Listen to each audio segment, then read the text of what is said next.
The engine is still What's for launch? GC? Go. Guidance? Go. Fido? Go. Prop? Go. GNC? Go. Max? Go. Eagle? Go. Ecom? Go pending final steps to cabin link check. 3, 2, 1.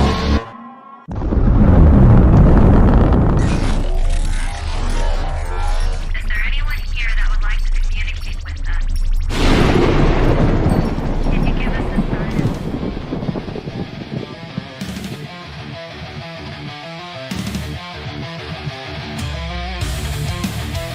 Welcome to the Riff Nation Network, the RNN. Putting a slide in your glide and a dip in your hip. Welcome to the mothership, the home of the travelers of the universe.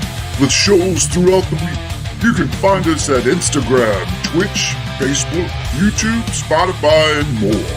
Everything you could want, everything you can need right here, right now. From the paranormal to the supernatural. From comedy to the spiritual.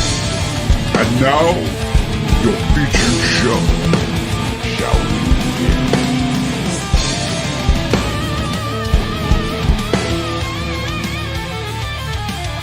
It's showtime, folks!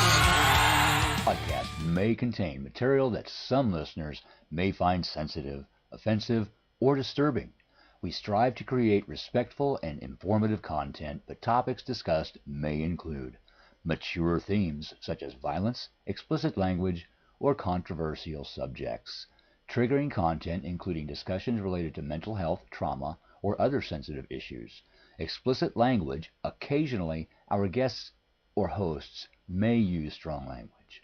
While we aim to handle these topics with care and empathy, we encourage listeners to exercise discretion. If you find any content distressing, consider skipping or seeking support. Remember that this podcast is not a substitute for professional advice. If you need assistance, please consult a qualified expert.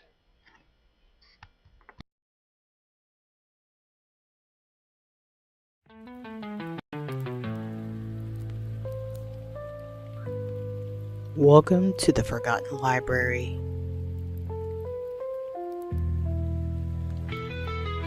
where the books whisper, the shadows listen, and the stories refuse to stay quietly on the shelf.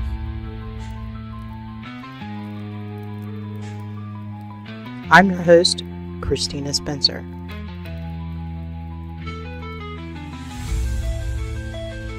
And each month, we explore one novel together.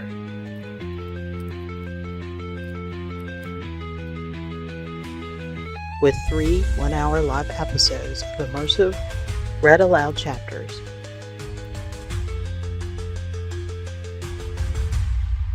Followed by a live interview with the author who brought the story to life.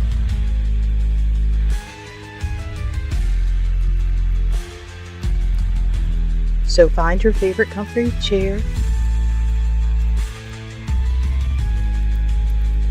a soft blanket, and a hot beverage. Light a candle if the darkness scares you. And settle in for story time.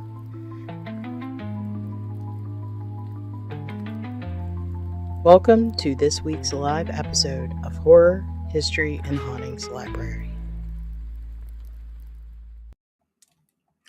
Welcome, all my fellow creepy little weirdos. Thank you again to tuning in to another episode of the Horror, History, and Haunting Library Podcast.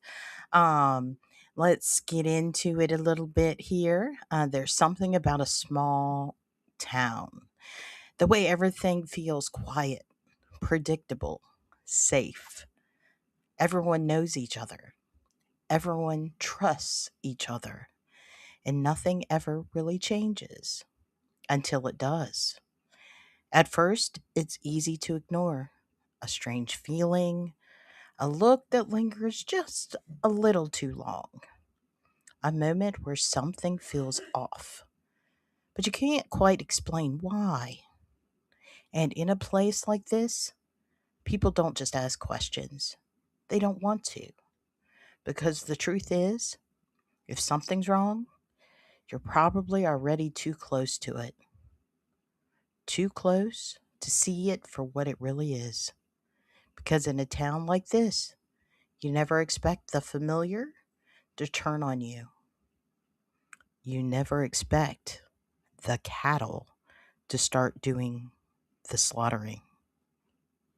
And by the time you understand what that means, it's already started. Tonight, we open the cover on another fantastic book by Dustin Grammer, Moo. So, as we get started, as usual, I'll give you a couple of the specs, the specifications of the book. In total, it comes to about, I might as well take these off because I can't see with them on when I read. Comes to about 126 pages. It is a horror novella. And I want to start with the author's note at the end of the book. And it says, the inspiration for the story originated with my daughter's fear that cows wanted to eat her. Charlie has always been a small girl and reasoned that since she was so small and the cows were so big that they would simply just eat her up. No amount of telling her that cows didn't eat meat has ever changed her mind. We were driving to Fayette Memorial Library in Fayette, Alabama. It was November of 2025 to attend an author showcase. And on the way, we began fabricating a story about a herd of killer cows. I said that would probably make a pretty good, crazy book. I had no intention then of writing the story. But within a day or two, for fun, I began writing the story just to see what happens. At first, it was a joke around the house, and we had fun with it. But as you can see, it took on a life of its own. And in the story, you just are going to read, to be fair to Charlie, think about how frightening it would be if cows came after us as prey. So that was the author's note. It also has a dedication in it, which I'll cover really quick. I gotta get to the right page. This book is dedicated to my children, Jake and Charlie, my driving force. Daddy loves you. All right. I think there was a couple of people that entered chat. Of course, Adam. Hey, Adam. Welcome. The Rift Nation Network, my brothers in arms here, shared out. Thank you so much. And Renee. Hi, Renee. Renee shared out also. So let's get started with our reading for tonight. Chapter 1. It was in early March of the year 1976 that an unbelievable phenomenon happened just outside of the town of Vine, Alabama. Oh, we forgot our fire. We need to get our fire up. What am I doing?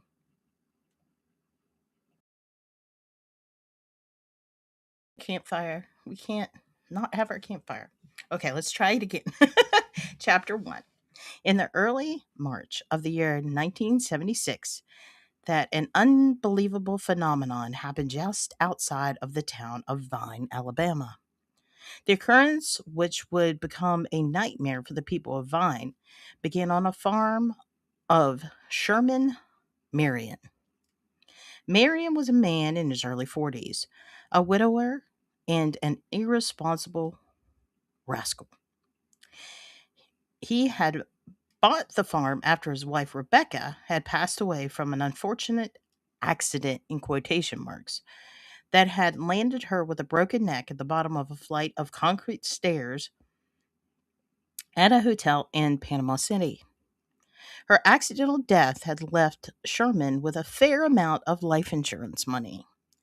Never one to keep a steady job, Sherman figured he could buy a small herd of cattle to add to the pasture located on his newly acquired farm and live off selling a few cows every season.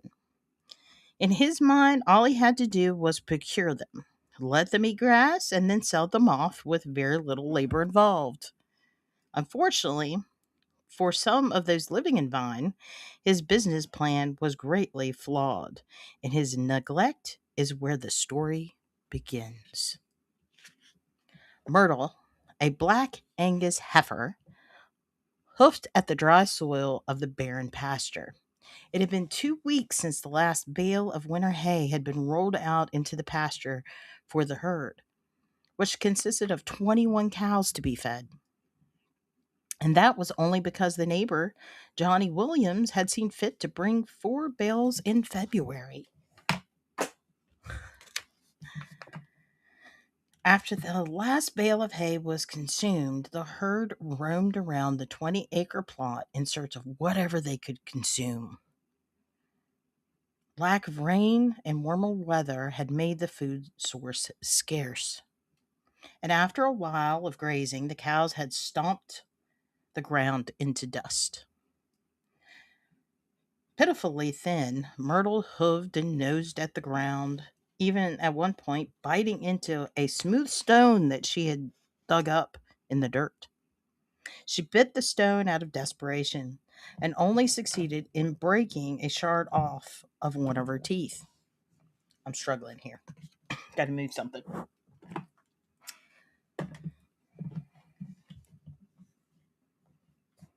The land around Myrtle and the others was death. Even the solitary red oak that stood in the center of the pasture was dead. Once a source of shade in the summer, now bare limbed and decaying, having been struck by a bolt of lightning back during an October storm. Malnourished, starving, and with dwindling hope, Myrtle forged along with the others. 2 of the herd had already died in the last 3 days, and shamefully, Sherman Marion had just let them lay where they had fallen, to be picked apart by buzzards. Sherman rarely made his way out to the pasture, and even when he did, it was pointless. Most days he moped and dug around aimlessly. Less than a bum, because even a bum would get out and hustle a little for some change. It was through neglect that this bizarre story was born. A strange adaptation of herbivore cows would take place. Through sheer will to survive, Myrtle achieved a level of cognizance never before seen in cows. A solitary deer galloped into the pasture from a nearby patch of spring budding woods. A visitor from within a healthy green landscape that had been but a dream for Myrtle in the days past. The visitor, however, turned out to be an oddity, as the deer aggressively reared back without provocation of any kind and began to kick and ran its head into the bull Remus. It then hopped from Remus and kicked another 2 cows named Spothead and Hamburger. The violence of the deer caused unsteady panic amongst the gathered herd, and they began to grow restless.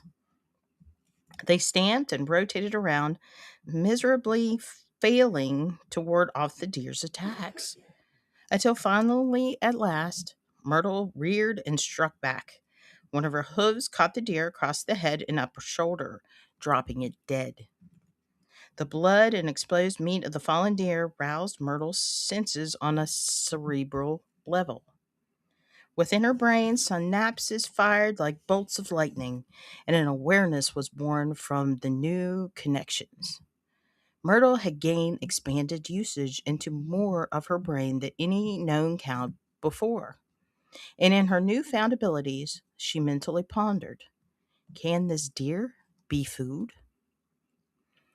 The others gathered around Myrtle, heads turned in confusion as she lowered her head to taste the meat of the deer. She was now their leader. All herds had a leader, one who walks a path to go to a destination while the others blindly follow along.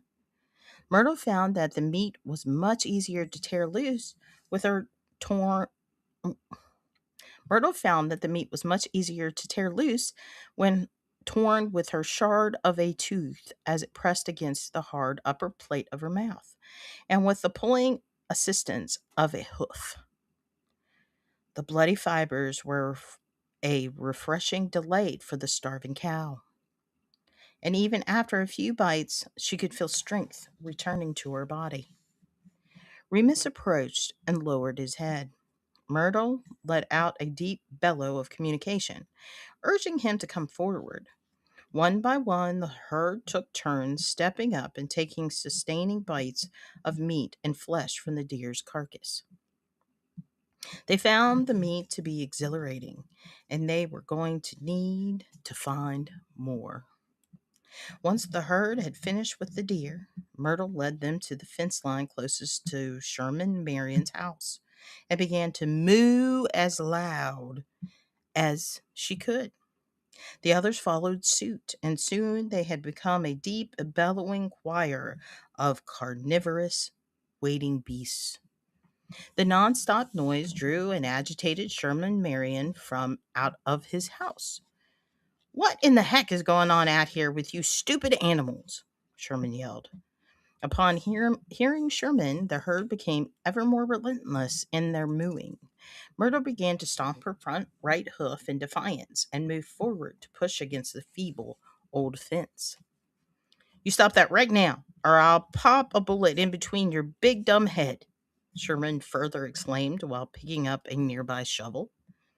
The thin but pot-bellied man hurled the shovel toward Myrtle where she stood at the fence, but it fell clumsily after the spade, clanging against one of the metal fence posts. Myrtle leaned her body broadside against the fence, and it folded under her weight. "Get off of there," Sherman yelled stupidly while briskly walking towards the collapsing fence.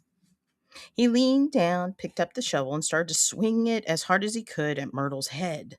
But then something caught his eye that he did not expect. For the first time, he noticed the blood-soaked mouths of the emaciated herd. With the initial surprise over, he resumed his planned attack. But due to his hesitation, he afforded Myrtle enough time to rise up, cross the folded fence, and stand within inches of him. Sherman swung wildly overhead, but Myrtle intercepted the blow by dashing Sherman to the ground with a charge. Once she stood over his fallen body, she began to stomp her hooves until she no longer felt him move or heard his fearful cries.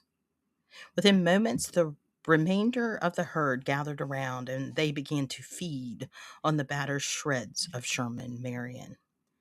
The golden sun shone down regal and warm over Myrtle. Nearby, bluebirds and warblers sang and darted through the smaller trees around the farmyard. A brisk but fresh springtime breeze rippled across the front yard of the house, and for Myrtle and the herd, the wide open world lay free before them to roam. Feelings of hope and liberated possibility entered Myrtle's mind as she led the herd down the road and towards the green woodlands that just moments before had only been a destination of longing and desperation. So that was the end of the first chapter. Let's look. All right. Chapter 2. "What if we get caught, Mark? My dad would kill us both," Tiffany whined while snatching her plaid jacket loose from a snagging tree limb. "We won't. I do this all the time. We'll find a few shrooms in the pasture, consume them, and go back to my place. I have a new Pink Floyd album, by the way, and it's gonna blow your mind," Mark answered with his best attempt at swagger. He never looked back at Tiffany as he pushed his way through the woods that snagged his long dark hair and green military jacket here and there. "So, it grows on crap, right?" Tiffany inquired, sounding of slight disgust. "Yeah, on top of a big old splatter poop patty," Mark answered and let out a boyish squeak of laugh. "It's going to be a trip, trust me. You won't regret it at all. Makes the world vibrant and relaxed. I know a lot of people at school have fun with it, but I'm not so sure," Tiffany said as she freed her bell-bottom jeans loose from a root snag. "Did we have to go through the woods to get there? Why don't we just wait till dusk and simply walk into a field?" Because I want to get home and get this bus rolling before my blockhead dad gets off his shift at the gas station and comes home, for one. For two, I've never seen this guy who owns these cows even step out of his house. He's probably stoned or retarded or something, Mark answered. You know, my dad is a real piece of work, Tiff. Tries to call me a bum and tells me to get a job. The man works in a service station, for crying out loud. Pumps people's gasoline, wipes their windshields, and checks their fluids, all while wearing a stupid little hat over his even dumber flat top haircut. Tiffany walked behind, continuing to listen to Mark's gripes about his dad. Plus, last week he busted up my Kiss album. Screw that guy. He didn't even do it because of the devil worship allegations or whatever. He said he didn't want me listening to a bunch of sissies in girl makeup and clothes. It's clown makeup, if anything, and besides, he's really only mad because one time before Mom left, she made the comment, I wonder if those guys are good looking under that makeup. He's just insecure. That's why I wear this army jacket. To piss him off because he couldn't get in. The military wouldn't take him, but he tries to live regimented like he's a vet or something.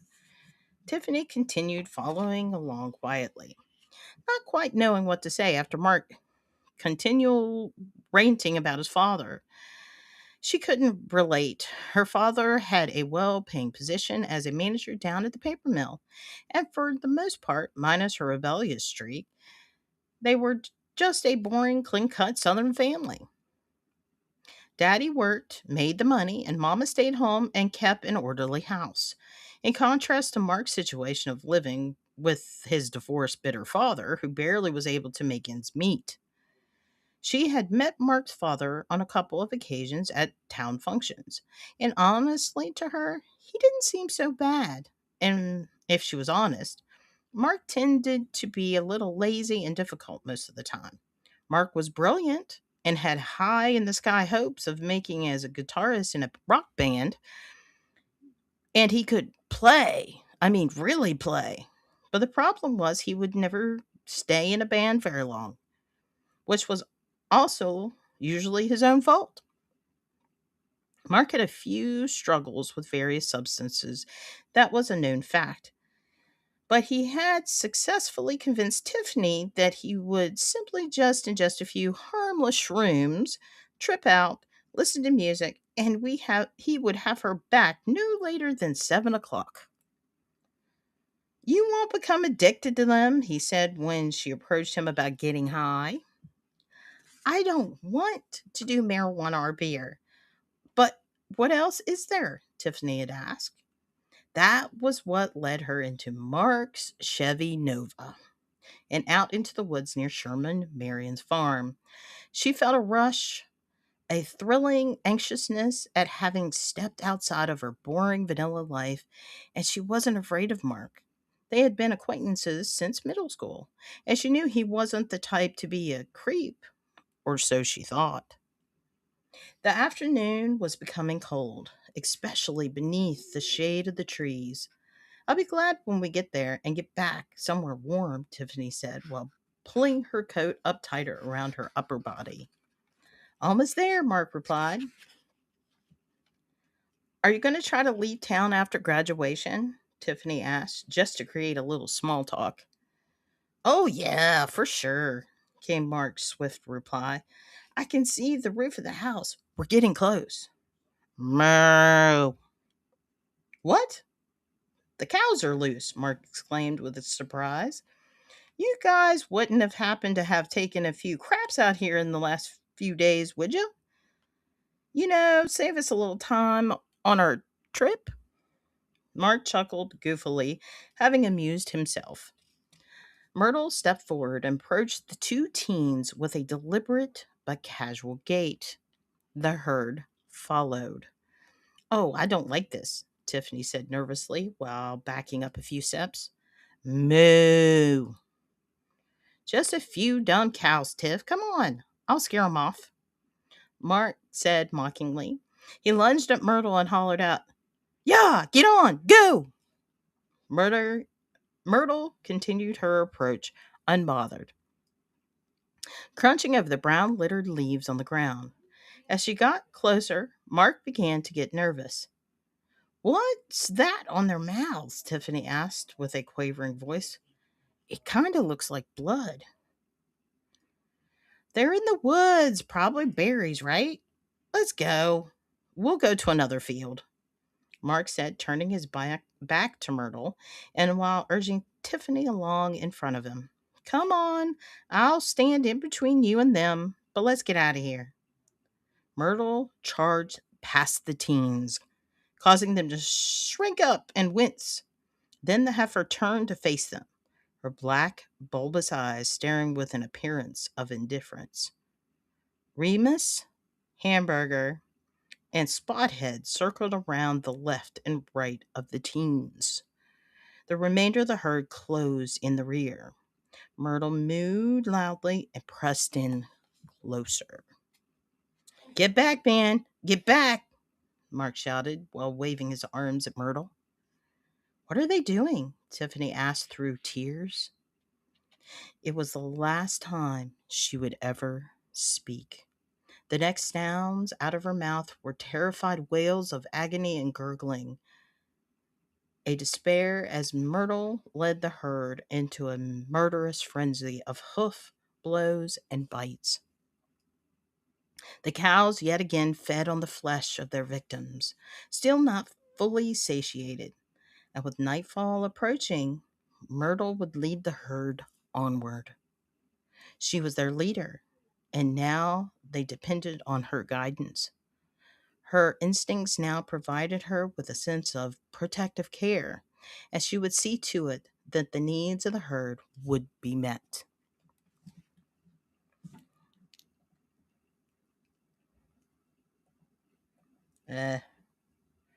Let's get rid of him and add them to the block list. Bye-bye. Kiss has some good songs. Yeah, I agree, Adam. Most definitely. Okay, on to chapter 3. Robert Nichols buttoned up his blue jeans and reached down onto the floor beside the bed to retrieve his faded red t-shirt. Gladys Carpenter pulled the bedsheet up over her chest, lit a cigarette, and reclined back against the pillows. "Gone so soon?" "One and done, I guess," Gladys teased. Robert smiled a white, toothy smile. "I believe there was more in there than just one. Besides, I need to get going. I don't want big boy Howard Carpenter showing up and adding another hole in my head.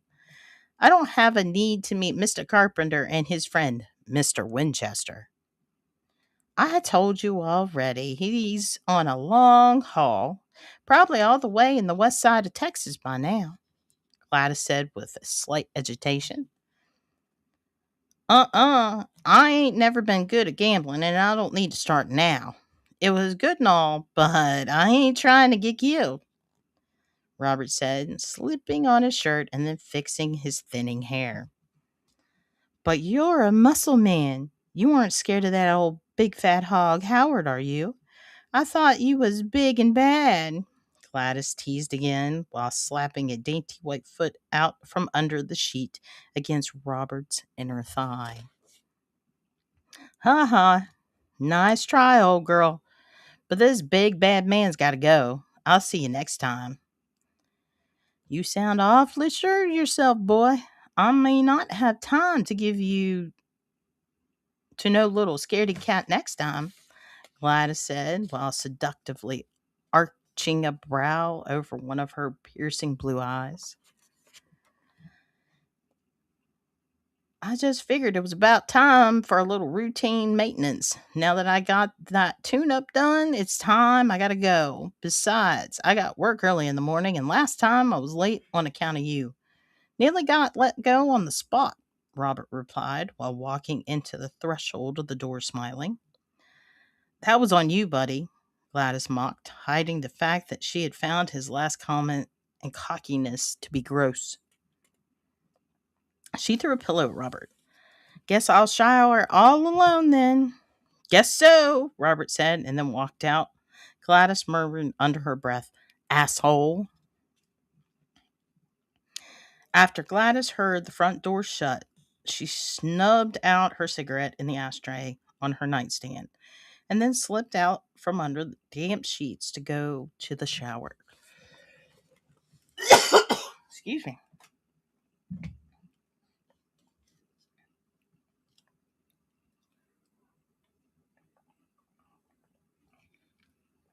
Gotta love allergies.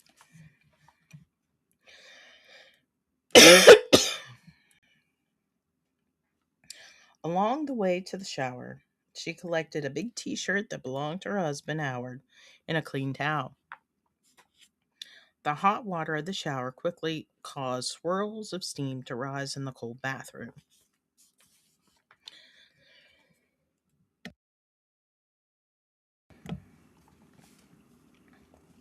Gladys had been so preoccupied during the afternoon that she hadn't turned on the central heat yet, and the night had turned cold, especially due to the fact that the Carpenters lived in an old and poorly insulated house. The steam fogged up the mirror, and the hot water felt good spraying down over Gladys's body as she slipped underneath it. She leaned her head forward, soaking her red hair and allowing it to drape over the front of her face. As she stood, head soaking soothingly underneath the spray, a pang of depression stuck at her chest. Tears began to well in her eyes. She was completely unhappy, and nothing she did seemed to fix the hollow feelings or lack of feelings that she had been experiencing. She knew that seeing Robert was wrong, but man, was he handsome and good in bed. Then there was Howard. He was a suitable provider, and she knew that he loved her, at least to the degree that he was able to express, but there just wasn't much there anymore. He had never been much of a charmer, but in the beginning he had put in a little effort. He had tried to be a good husband to Gladys. Gladys let out a long, staggering sigh, feeling close to tears. Sometimes she thought she hated to admit it openly. She just wished that she could go to sleep and never wake up. Why did happiness escape her? She was only ever able to grip it and hold on to it for a sunny day or two here or there, but had never been able to keep it. A loud boom resonated from somewhere outside of the house, startling her. She wiped her eyes on the towel and looked back through the open door into her bedroom. She stood still, focused to see if she heard any follow-up noises. Silence followed, and after a few tense moments, she relaxed and continued with her shower. Then, boom, came the sound of a heavy impact against the shower wall that connected to the outside wall of the house. Stop trying to scare me, and don't waste my time. Either get in here or go home, Gladys called out with a little uncertainty. Another loud boom resounded, followed by the sound of wood creaking. Was that the wall? Gladys thought.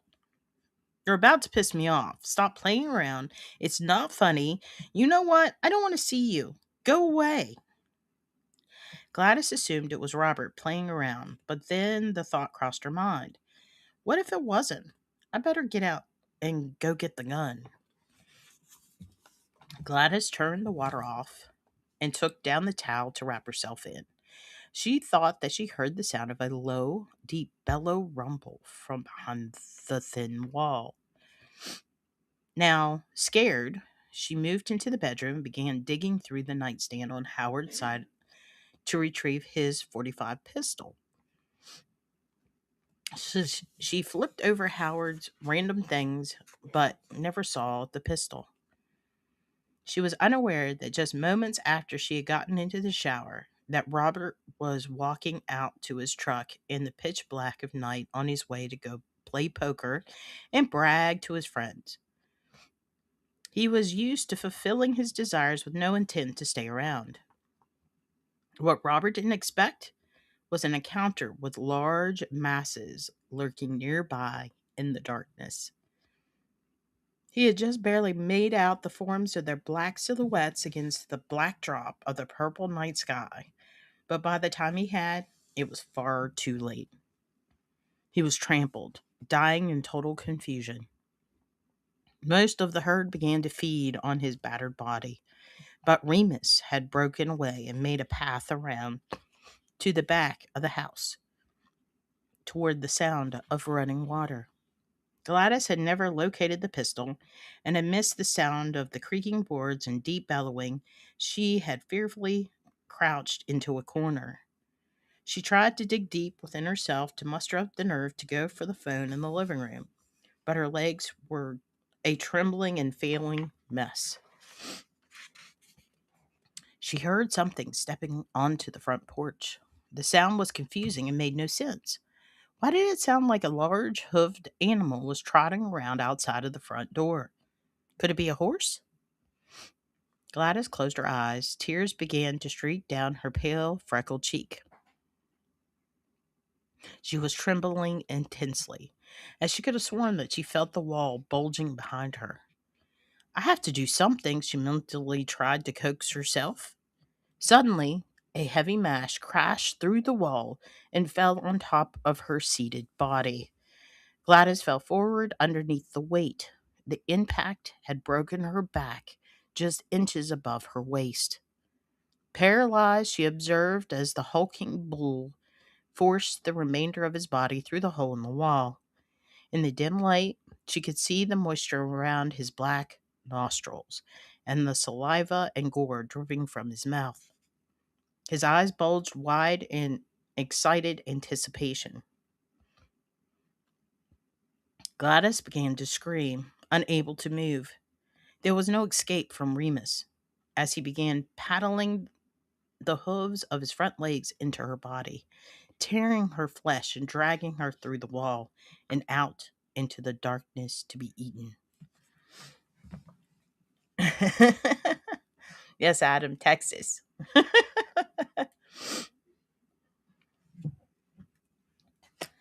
Chapter 4. Abigail Reynolds, known as Abby, hugged her daddy, Pastor Bobby Reynolds, while grabbing her school bag off of the dining room chair. She grabbed it in preparation to catch the bus to school. Pastor Reynolds, who sat at the table reading his Bible, halted and smiled warmly as he hugged his precious 9-year-old daughter. Her mommy, Diane, stood by the kitchen door, holding her lunch pail while awaiting her own goodbye hug. I love you both so much, Abby exclaimed, her cherub-like cheeks beaming joyously, accompanied by her joyous smile. I hope you have a great day, dear, and love you too, Bobby warmly responded. Diane adoringly leaned her head sideways and crouched down to meet Abby at the door. I love you, sweetie, and better yet, I made your favorite lunch. A peanut butter sandwich with banana? Abby exclaimed, while folding her hands in front of her frilly blue dress. You guessed it, Diane said while handing Abby her lunch pail. Abby hugged her mother and then exited the back door out into the chain link fence backyard. Briscoe, the family golden retriever, wagged his tail excitedly as Abby passed by on her way to the bus stop. See you later, Briscoe, old buddy, Abby said while walking to the gate. You have to stay here for now. We can play out in the yard when I get home later. Well, that's if Mrs. Valentine doesn't give us too much homework. Abby exited the yard and began skipping along down the driveway. The morning was cool, damp, and foggy. The sun shone a pale yellow circle through the mist, battling to burn it all away and shine in its full radiant glory. The grass along the driveway was blanketed with flowering weeds of yellow and purple. Verdant patches of grass battled amongst the brown and pushed upward wet with dew.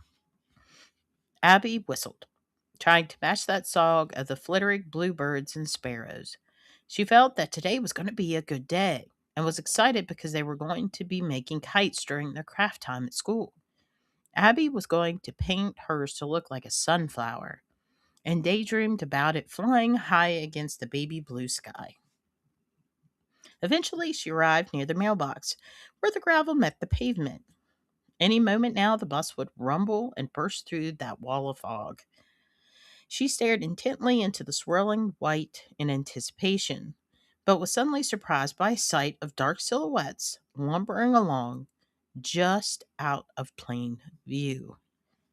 What in the world is that? She thought, while squinting her eyes in an attempt to see better. A few seconds later, she heard mooing. Cows! Cows were walking along the roadside. It wasn't long until the herd was within about 100 yards of Abby. At the moment, they were walking along the shoulder of the road on the opposite side of her. But as long as they moved closer, they began to clatter across the pavement, one by one. Abby smiled and waved at them. Hello, cows! The herd pressed onward at a steady gait, moving closer and closer to where Abby stood.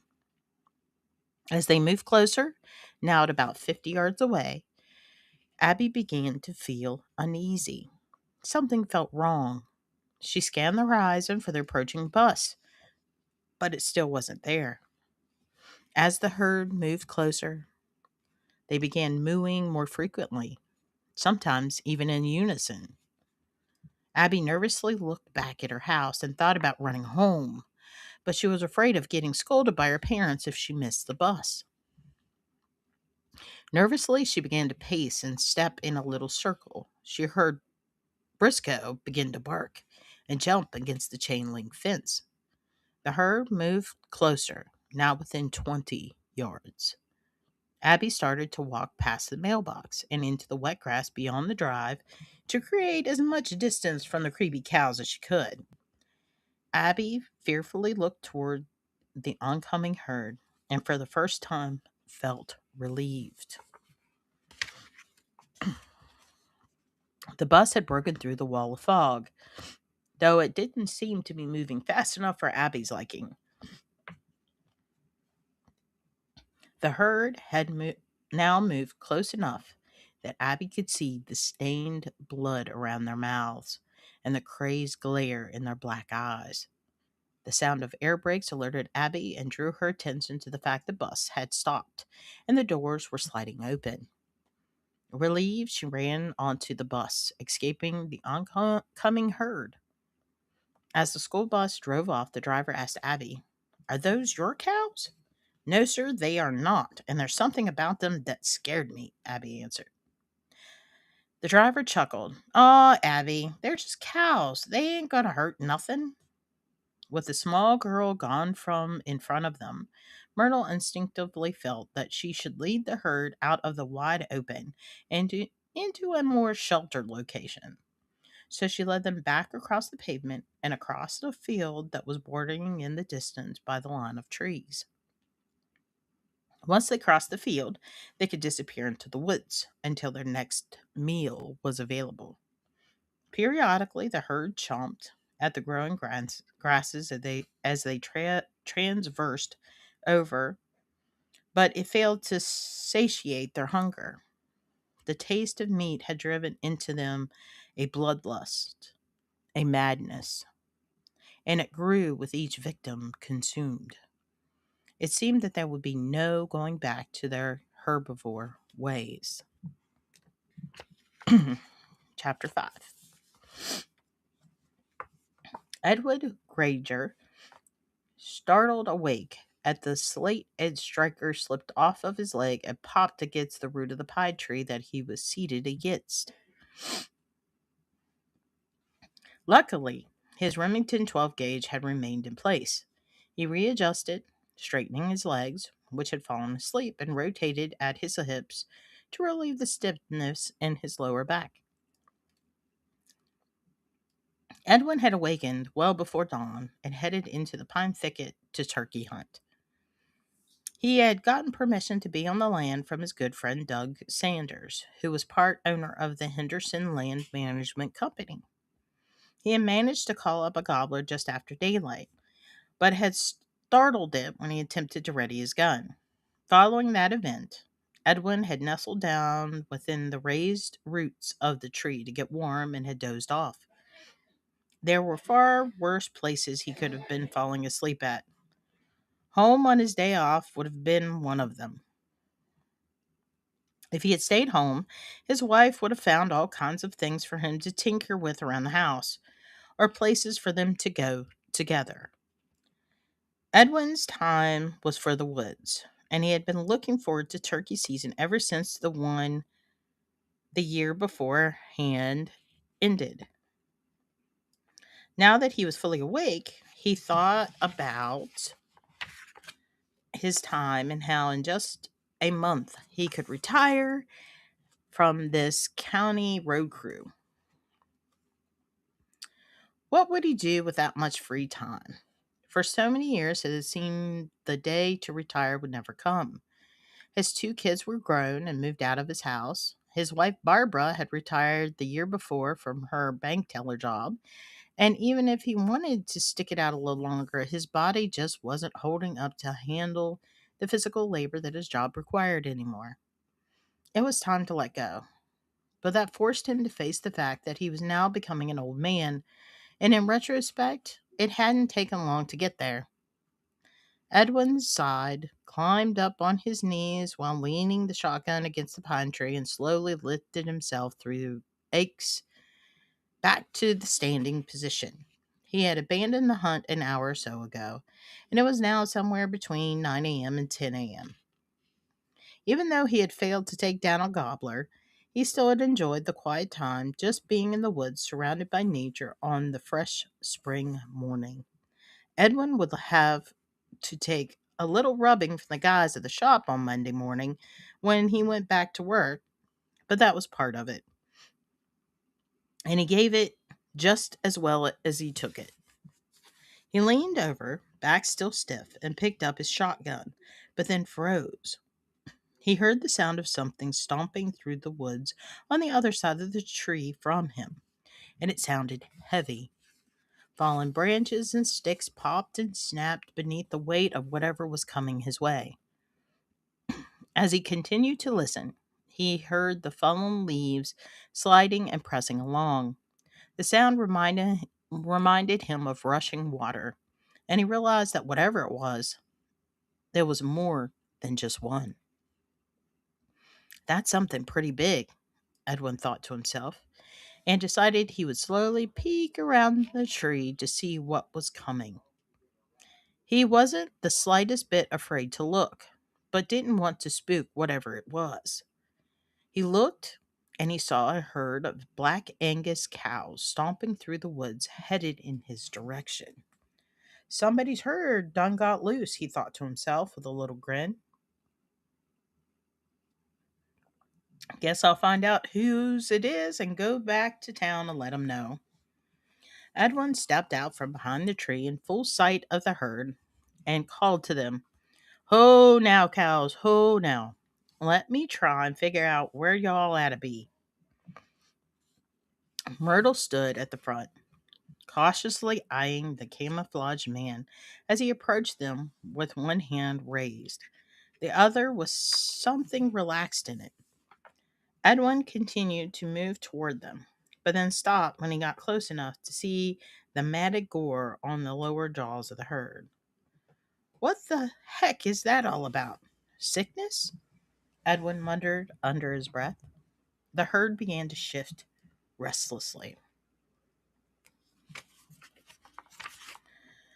stomping and stepping in place, waiting on Myrtle to lead them. They began to bellow and let out low mooing sounds. Myrtle stepped towards Edwin, and it made him back up nervously to his cover behind the pine tree. Remus snorted, blowing out a cloud of steam from his flared nostrils. All right, y'all just stay back over there now. I don't like the look of y'all, Edwin called out. The herd split into two lines and began to approach the tree from the left and the right side. Edwin switched the safety off of his 12 gauge and fired into the air in an attempt to scare the herd away. It only succeeded in making the cows flinch a little. Before resuming their approach, they also began to pace more quickly as they advanced. Myrtle could not quite make sense of what Edwin had done, but for the moment continued forward, driven by bloodlust. Edwin, not wanting to be surrounded, retreated from his post and moved to a tree about 50 feet further away, but still the herd followed. I'm going to shoot one of you if you don't back up off me, Edwin yelled as if they could understand him. Myrtle lowered her head and approached Edwin with a slow charge. He fired the 12 gauge at her, and it grazed her right shoulder. The burning explosion popped into Myrtle, causing her to pause in evaluation. The pain set in, and she looked back and forth between her dripping blood and the shotgun in Edward's hands. Myrtle vocalized an agonized moo that caused the other members of the herd to charge in frenzy at Edwin. He fired twice at the closest two cows and turned to retreat. As he stiffly trotted through the woods, the herd lopped heavily behind him, coming on fast. Remus caught up to Edwin and lowered into a charge, knocking the man down. Edwin frantically dug into his pockets for shells to reload with. He kept his head on a swivel, watching one of the cows he had fired at was hit and collapsed mid-charge. The rest were running in a surrounding circle around Edwin. They began taking turns charging at the man from all directions, and he was able to roll and scramble away from the first three. Each time he evaded a charge, he had failed to reload the shotgun and had even dropped some shells. Finally, Edwin decided to kneel in place and take time to reload the shell. If he was going out, he was going to take one of them with him. His hands trembled as he worked a shell into the tube of the shotgun and racked it to fire. He leveled the bead onto Hamburger and placed his finger on the trigger, ready to quickly pop off a shot. She had just so happened to be the one unfortunate enough to become his target, but the shot never came. Remus had charged from behind, followed by a couple of others in unison, and ran Edwin down to the ground. He was then subsequently trampled to death by the rest of the herd, and then his torn body provided their next feeding. Chapter 6. Now that's a good-looking woman right there, Chief Luther Patty commented as he watched Amanda Mitchell walk into the front door of her barber shop. Why don't you go and get a haircut and ask her out to dinner? Officer Roberts remarked with a little grin from behind the wheel of the parked cruiser. Hell, Roberts, I'm old enough to be your daddy. As a matter of fact, I went to school with her daddy, and if I remember right, he was a couple years younger than me. That don't make no difference, Chief. Some women prefer a seasoned man, Officer Robert joked while turning to look at Chief Patty's face. Chief Patty just stared ahead through the windshield, eyes scanning left to right along Main Street. She does cut a good head of hair, Chief Patty absently remarked with a sly smile. Chief Patty, come in. This is dispatch. Chief, do you read? Came the static voice of Sandy, the dispatcher, over the patrol cruiser radio. This is Chief Patty. Go ahead with your traffic dispatch. Chief Patty said, holding the radio mic in his hand. We've reached a call from Tiffany McNeil's daddy that she didn't make it home last night, Sandy informed. She was last seen with Mark Howard, and Patrol Car 2 just found it, abandoned on the roadside, not far from Sherman Marion's farm. Thanks, we're en route, Chief Patty replied into the microphone while waving Officer Roberts forward with his free hand.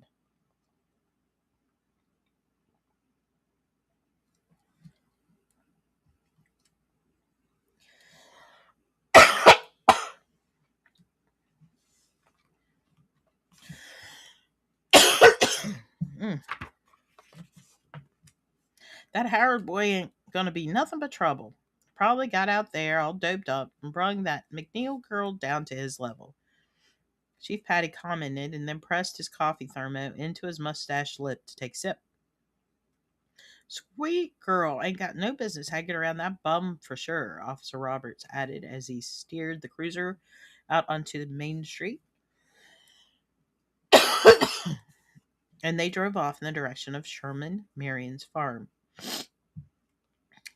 When they arrived at the scene where Mark Howard's car was parked, Officer Upton and Sparker met them. Find anything yet? Chief Patty asked. We were just about to head off into the woods and see if maybe they decided to camp out or something. There's no indication that the Howard boy had any car trouble.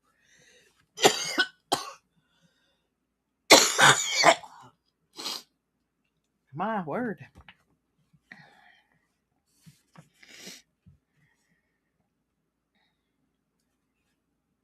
Officer Upton answered while running a hand over his slick back black hair. Officer Upton was frequently the butt of a lot of department jokes, on account that he tried to keep every detail of his uniform and person neat and in place.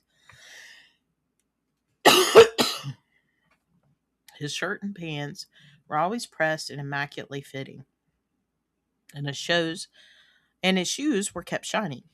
Officer Sparker, on the other hand, who now approached slowly, he was a little overweight, with his shirt usually untucked in the back, and his shoes and glasses a little scuffed up.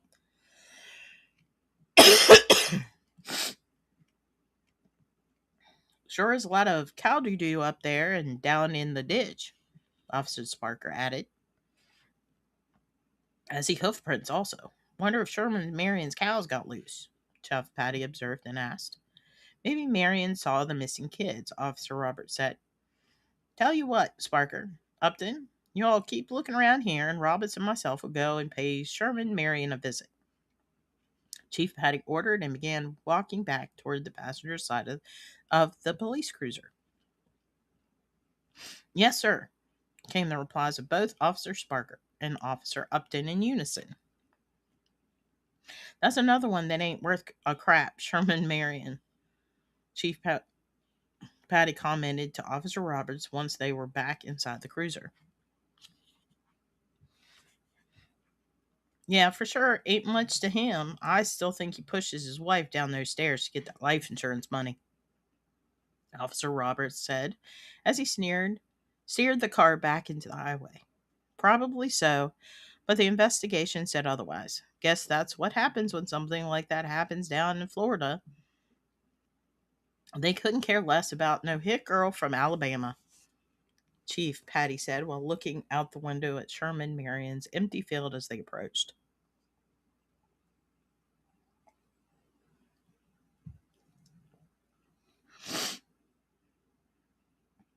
Look at that. Whole field ain't nothing but beat down dirt. Wouldn't blame a cow for trying to get loose. Chief, is that blood? Officer Roberts exclaimed and pointed at a spot near the fence that looked folded over.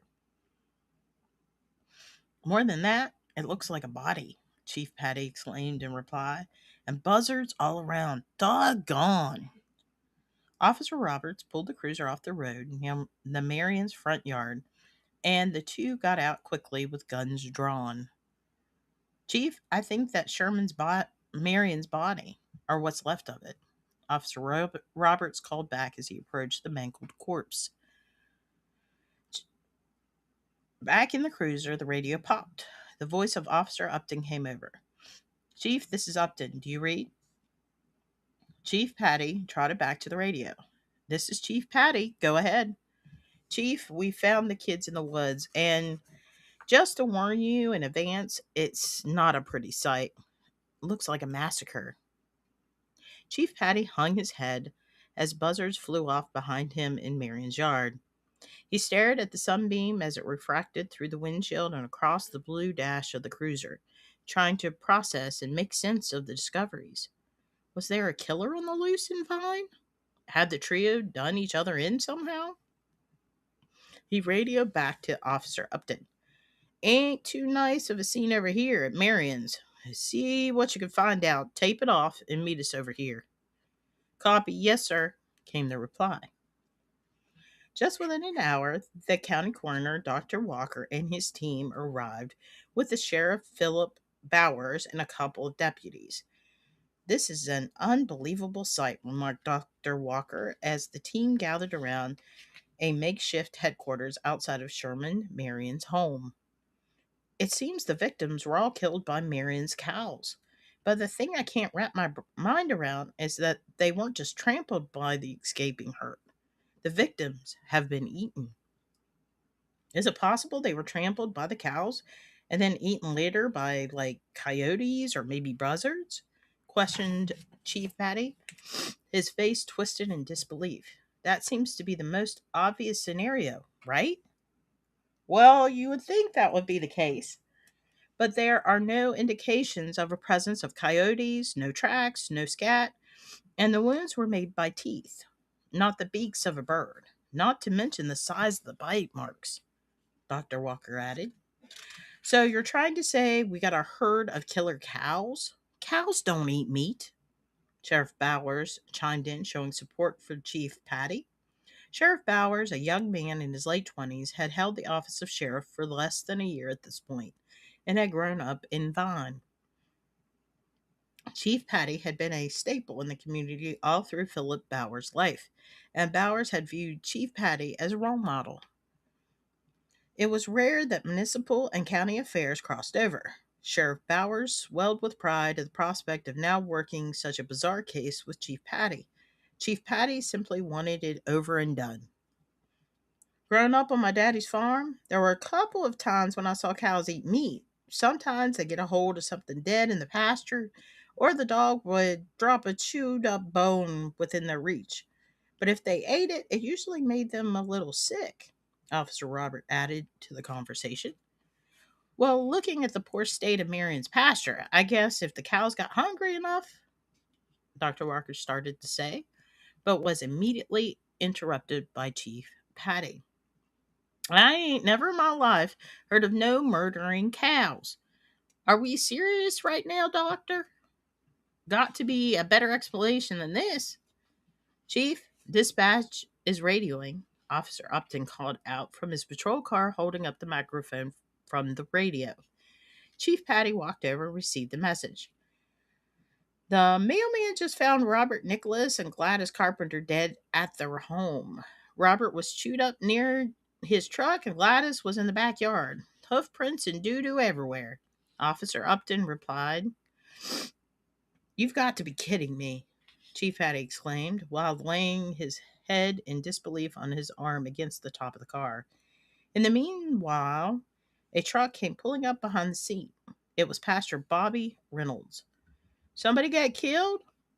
Reynolds asked, leaning out of his driver's side window, looking past the chief, out towards the police tape. Yeah, a few somebodies, Pastor, answered Chief Patty. Lord have mercy, Pastor Reynolds said, looking down sympathetically. Know who did it? That's the crazy part, preacher. From all indication, it looks like Sherman Marion's cows are the killers. Chief Patty answered and then stared at the ground with a look of disbelief.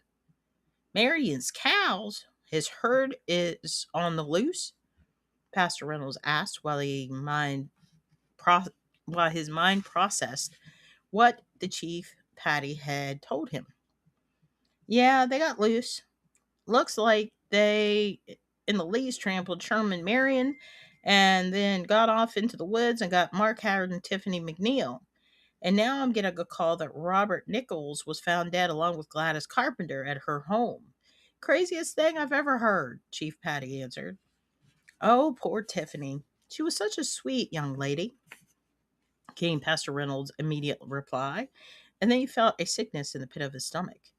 It terrifies me to think about what you're telling me now, because just this morning I heard my dog Briscoe barking when Abby went out to the bus, and I saw a herd of cows walking off across the field in front of my place. In fact, that's why I'm out driving around now, trying to see if I could find out who they belong to. And what a tragic way to find out. Do you think my poor girl was that close to danger? Ugh. About halfway through, Pastor Reynolds replied. Sheriff Bowers walked up. You say you saw the herd across from your place, Pastor? That's right, Pastor Reynolds answered. See where they were going? It looked like they were heading toward the pine woods on the other side of the field. Reynolds answered. Chief, can I get a couple of my deputies on horseback to ride in the woods? If you'll get your men in their patrol cars to set a perimeter riding the roads, Sheriff Bowers suggested. All right, I guess we could try that. I'll call in my 2 evening shift officers to help out and send Officers Upton and Sparker over to the Carpenter place with Dr. Walker. As crazy as it all sounds, if the Marion herd is doing the killing, we need to put a stop to it as soon as we can. Thank you, Preacher, for all the information, Chief Patty said while waving over to Officer Roberts to meet him back at the cruiser. Sure thing, Chief. Glad I could be of assistance to this horrible event, Pastor Reynolds said, slapping a hand against the side of his truck. Let me know if there's any more I can do to help. Will do, Chief Patty replied.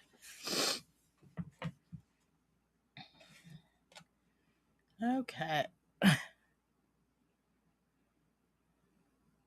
So sorry, Christina, but I have to get going already. You're pretty awesome at bringing out the characters you read. Good night. Thank you, Adam. I appreciate that.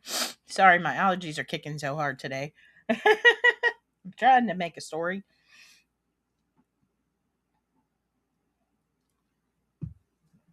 Plus, it's very hot in this room right now. Chapter 7. The blood on Myrtle's wounded shoulder had begun to congeal, ceasing to flow.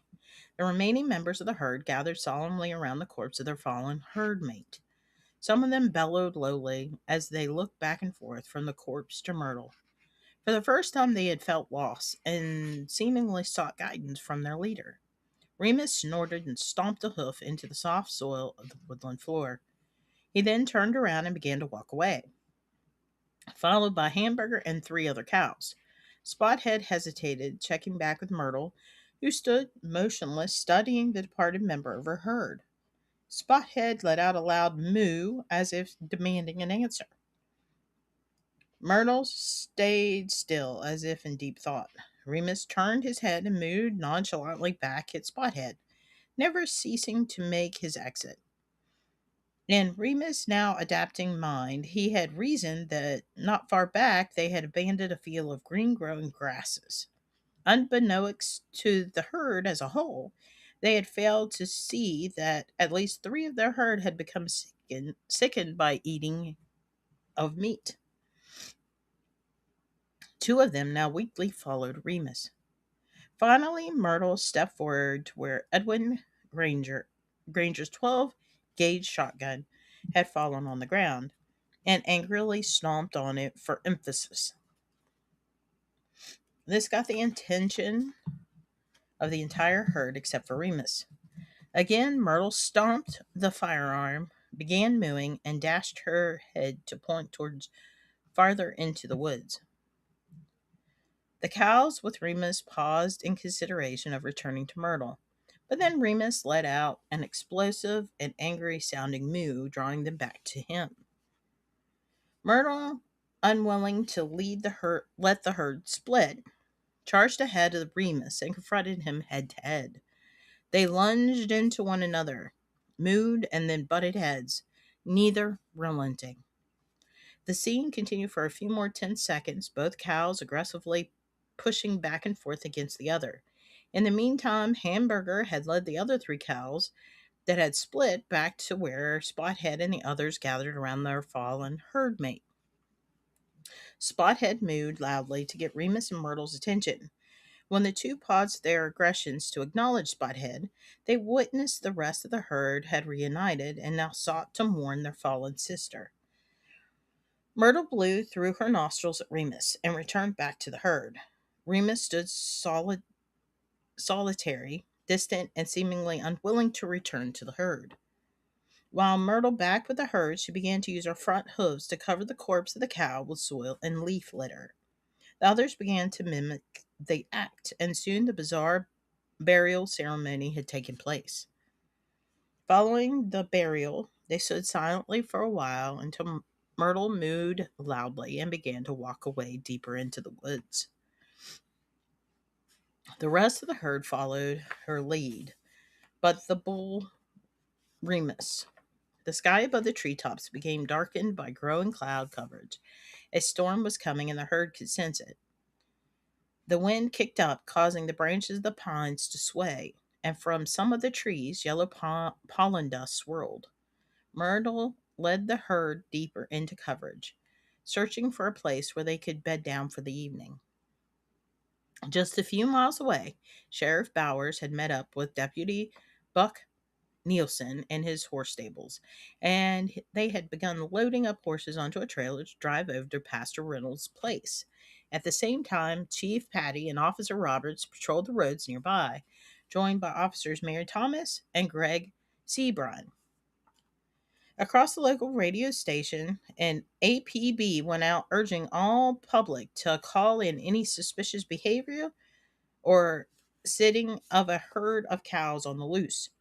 Citizens were also urged to stay indoors and limit travel for the time being. The radio broadcast did one of two things. It scared people to the point that they either barricaded in their homes or caused them to take up arms and start riding the roads. Word spread quickly throughout Vine, Alabama, that a murderer was on the loose and that a herd of cows could be the culprit.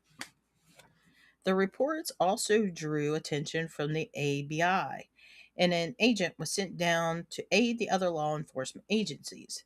The report also reached beyond state lines to a former colleague of Dr. Walker, a professor from Mississippi State University, Dr. Quincy Parrish. The pieces were mobilized into place to come against Myrtle and her murderous herd. Deep within the pine woods, the thunder rumbled, heralding the approaching storm as the herd pushed deeper into the woods. Eventually, Myrtle had guided the herd to a location that seemed suitable, thick with underbrush and not too low down in a holler. But just before the herd could lie down and get comfortable, the brush stirred to life with motion. A pack of coyotes rose from their shelter and began to circle the herd. The coyotes growled and snarled while baring their teeth. Here and there, a coyote would charge in and try to bite one of the cows. Myrtle and the others kicked, bucked, and stomped at the canines. Each side landed strikes. Some of the coyotes bit into the hinds or underbellies of the cows, and simultaneously, some of the herd landed hoof strikes. With each hoof strike, the coyotes would retreat and regroup swiftly out of the range of the herd, resuming a circling pattern. A few of the cows were bleeding, though none of them were mortally wounded. The pattern of attack continued. The coyotes fought to drive away the invading herd, but soon the number of the coyotes began to dwindle. The coyotes focused their attack on one singular and weaker appearing cow. Myrtle charged in, trying to break their jaws loose as they dragged the cow to the ground. The coyotes eventually broke free and retreated back, but were soon surprised from behind as Remus returned to the herd. He charged in, breaking through a patch of thick brush and began stomping coyotes, managing to kill two of them instantly and wounding others. The wounded coyotes yelped and retreated from the area, while the others who circled the herd followed in defeat. Remus had huffed and blew heavily from his nostrils. Myrtle mooed and nodded her head in response, Following the quick battle in which all of the cows survived, they began to feed upon the fallen coyotes, and once they were done, found suitable places to bed down. I think we're going to do one more chapter and then we're going to call it a night. Hi, Michelle. Welcome. All right. So let's finish this chapter.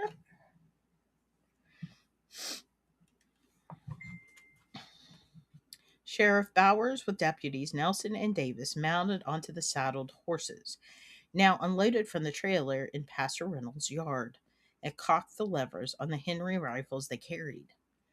Sheriff Bowers made a quick radio check to Chief Patty. Chief Patty, come in. Go for Chief Patty, came the response.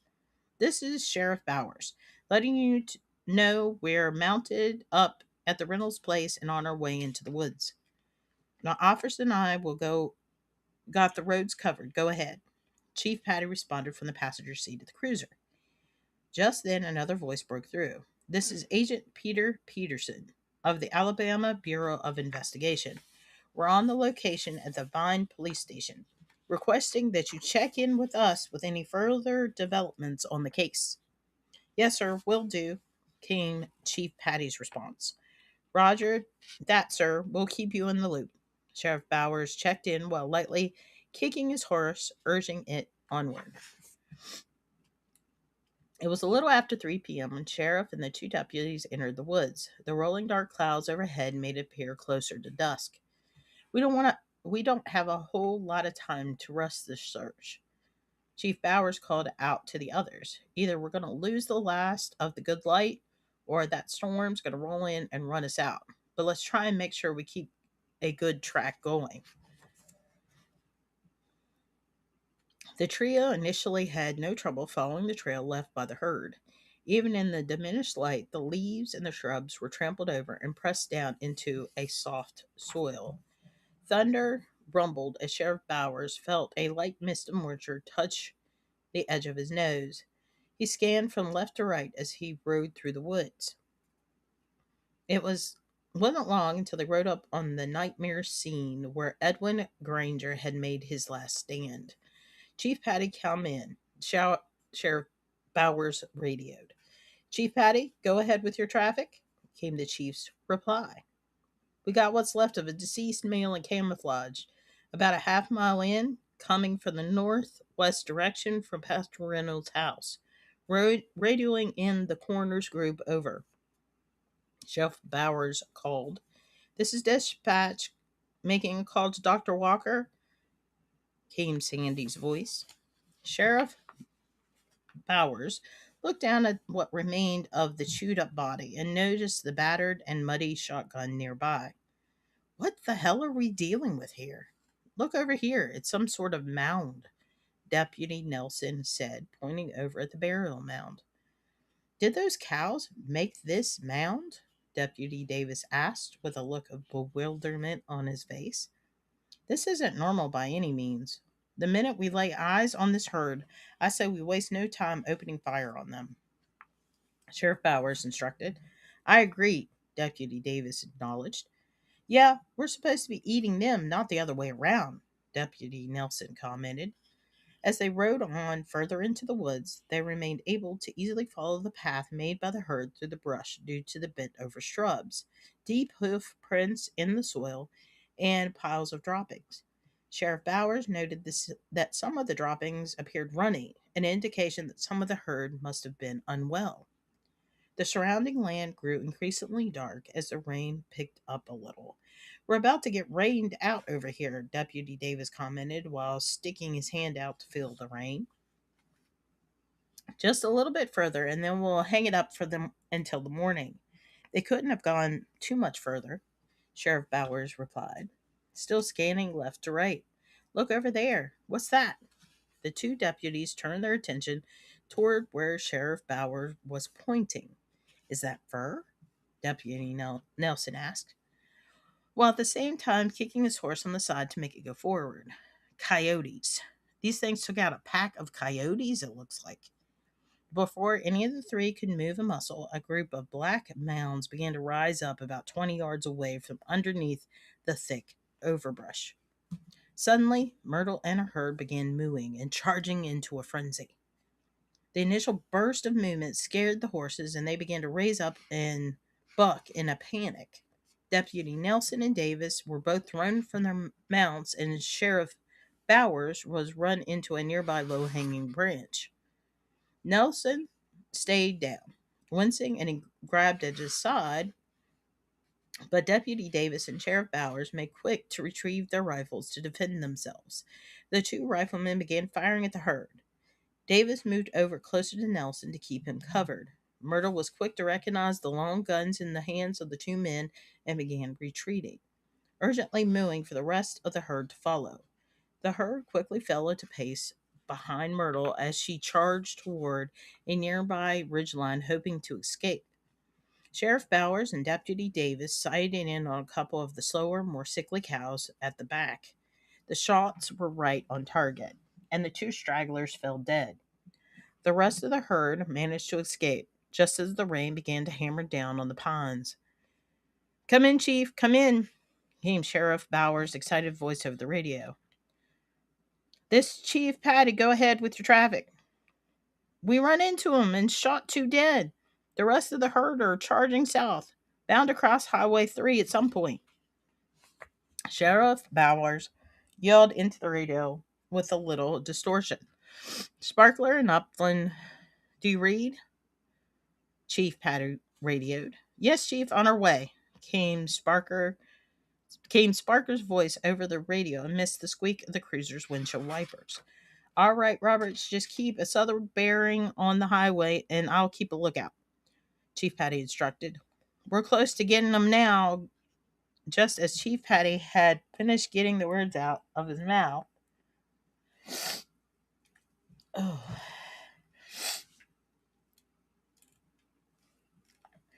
Just as Chief Patty had finished getting the words out of his mouth, he saw black humps rolling up and down against the gloom of the darkness afternoon through the rain-splattered windshield. "There they are," Chief Patty exclaimed and started readying the pump shotgun that was resting in between his legs. Officer Roberts hit the lights and sirens and accelerated to get where the herd was crossing the highway. Myrtle saw the coming police cruiser and mooed out a panicked warning. It was too late for her. Remus, Hamburger, and a couple of the others, but Spothead had yet to clear the steep hillside with the others. Myrtle stood in the road, mooing, in an attempt to gain the others in the highway time to escape. Spothead fearfully watched, believing that soon Myrtle would be killed. It bred within her a desperation akin to that of last days on Sherman Marion's farm. "Stop the car! I need to get a good shot," Chief Patty ordered over Roberts. "Are you seeing what I'm seeing? It looks like that heifer in the road is ordering the rest of them around." Officer Roberts didn't reply verbally, but stopped the cruiser and observed the unreal scene before him. Chief Patty reached for the handle of the door, and just as it cracked open, the rainfall started to drip in, and an explosive force seemed to smash into the roof of the cruiser. The roof caved in, catching Chief Patty across the left shoulder and neck, dropping him to the ground through his open door. Shards of windshield glass and busted dashboard flew all around. Lying on the rain-soaked pavement, Chief Patty caught a glimpse of Officer Roberts' bloodied body, just before the roof collapsed further and bent his broken neck at an awkward angle down under his right armpit. Robert sickly resembled a broken marionette. The red part of the police light still flashed in the nightmarish glow over the scene, and laying atop the cruiser, gasping for air, was the body of a cow with a white spot on his head. Spothead had ran up the embankment nearest the highway and jumped onto the roof of the police cruiser, sacrificing herself but saving Myrtle and the rest of the herd. Chief Patty was momentarily stunned, but soon erupted into anger. "Damn you! Roberts had a family. He had a baby at home," Chief Patty cried out, rising up to his feet and pointing the barrel of his retrieved gun at the gasping Spothead. "To hell with you," he shouted, and then began firing on Spothead until the shotgun clicked empty. "Chief, are you okay? What happened?" Chief Patty heard the voice of Officer Sparker come out to him, sounding as if it were far away and through a tunnel. Officer Sparker and Upton had arrived on the scene, and as they approached, they saw the grief-stricken face of Chief Patty glaring back at them through the flashing red strobe light and pouring cold rain. Then Chief Patty collapsed. That's the end of chapter 8.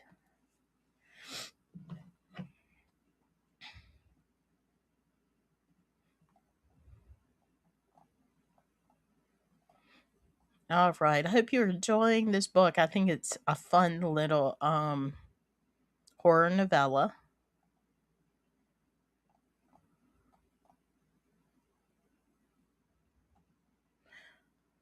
And that's where we're going to leave it for tonight. Something isn't right in Vine, Alabama. You can feel it in the way other people look at each other, in the things that aren't being said, in the moments that just don't make sense. But this isn't just a feeling anymore. Now, people are starting to disappear. Law enforcement has already been called, and even they aren't safe. Their vehicles attacked. And whatever is happening out there is not just killing, it's feeding.